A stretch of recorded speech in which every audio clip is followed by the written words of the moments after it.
We must merge our monetary system with those of other nations, eventually to form a world currency. We must willingly submit all international disputes to a world Supreme Court and abide by those decisions regardless of the outcome. And above all, we must turn over our most powerful weapons and even our armies to international control, so that the new world government will possess sufficient military might to compel the various political subdivisions by force, if necessary, to comply with the dictates of its laws and the decrees of its court. One man, one vote in a world democracy. It'll be a give and take situation in which we'll have to seek a common denominator, a middle ground between our way of life and the way things are done in other parts of the world. And it's rather obvious that we're just going to have to give up certain cherished traditions and customs and learn to adjust to a way of life substantially different from that which we inherited. But it won't be so bad. We'll get used to it, and future generations won't know the difference. Besides, we really don't have any choice in the matter. So, let's get on with the job of putting an end to our own nationhood. There are some notions that represent transcendental truths that are true over time. And one of those, in my judgment, I fervently believe, is that we are, with this piece of legislation, moving towards greater risk. We are almost certainly moving towards substantial new concentration and mergers in the financial services industry. That is almost certainly not in the interest of consumers, and we are deliberately and certainly with this legislation moving towards inheriting much greater risk in our financial services industries. I think we will, in 10 years' time, look back and say we should not have done that because we forgot the lessons of the past. Does anybody here think this makes any sense, that we got banks involved in derivatives trading in their own proprietary accounts? Does anybody think it makes any sense to have hedge funds out there with liabilities of trillions of dollars, losing hundreds of billions of dollars, and then being bailed out by a Federal Reserve-led bailout because their failure would be so catastrophic to the rest of the market that we can't allow them to fail? The argument on derivatives was that these things are expensive and sophisticated, and only a handful of investors will buy them. And they don't need any extra protection and any extra transparency. The money they're putting up guarantees them transparency.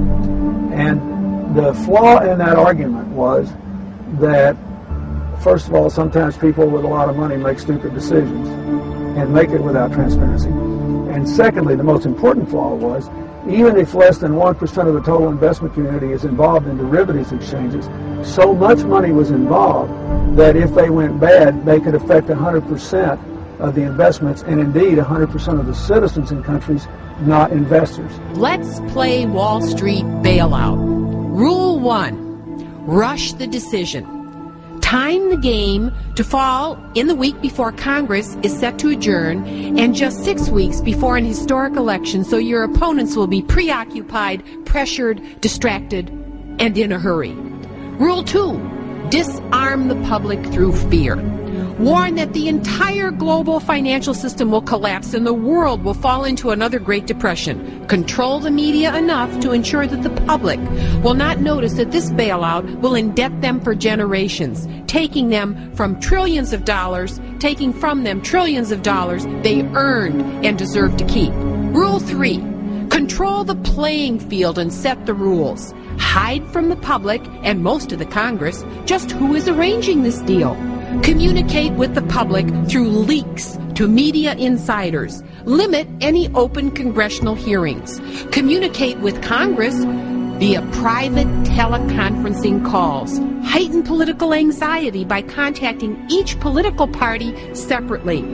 Treat members of Congress condescendingly, telling them that the matter is so complex that they must rely on those few insiders who really do know what's going on. Rule 4, divert attention and keep people confused. Manage the news cycle so Congress and the public have no time to examine who destroyed the prudent banking system that served America so well for 60 years after the financial meltdown of the 1920s. Rule 5, always keep in mind the goal is to privatize gains to a few and socialize losses to the many. For 30 years, in one financial scandal after another, Wall Street Gamemasters have kept billions of dollars of their gains and shifted their losses to American taxpayers. Once this bailout is in place, the greed game will begin again. What we should do is try to make sure the problem doesn't happen again and not use this crisis as an opportunity to create a huge new all-powerful bureau of government. We've seen the government take over in the healthcare industry. We've seen the government take over in the auto industry. We've seen the government take over of AIG in the insurance industry. One government takeover after another. It will reduce our deficit by more than $100 billion over the next decade. Healthcare reform will not cut the deficit, so says the CBO. That contradicts the promises from the Obama team. $115 billion. $115 billion. Wham, bam, crank up the spending, man. Pushing debt and out-of-control deficits. Drive up the deficit and the debt. Huge pyramid of debt. 30% of the people in this country's number one priority that they think we ought to be in jobs, it's spending, deficit, and balanced budget.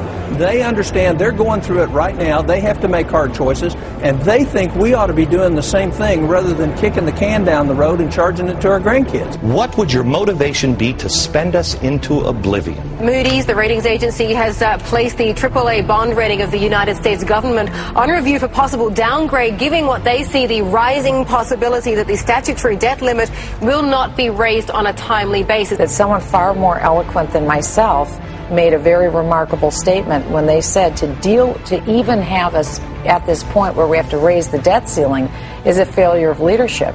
That was Barack Obama. It's not anything that we did last year is in emergency spending.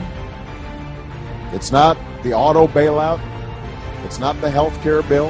That's not what's added to our deficit. The single biggest reason that we went from a surplus under Bill Clinton to a deficit of record levels when I walked into office had to do with these Bush tax cuts because they weren't paid for, and we didn't cut anything to match them up.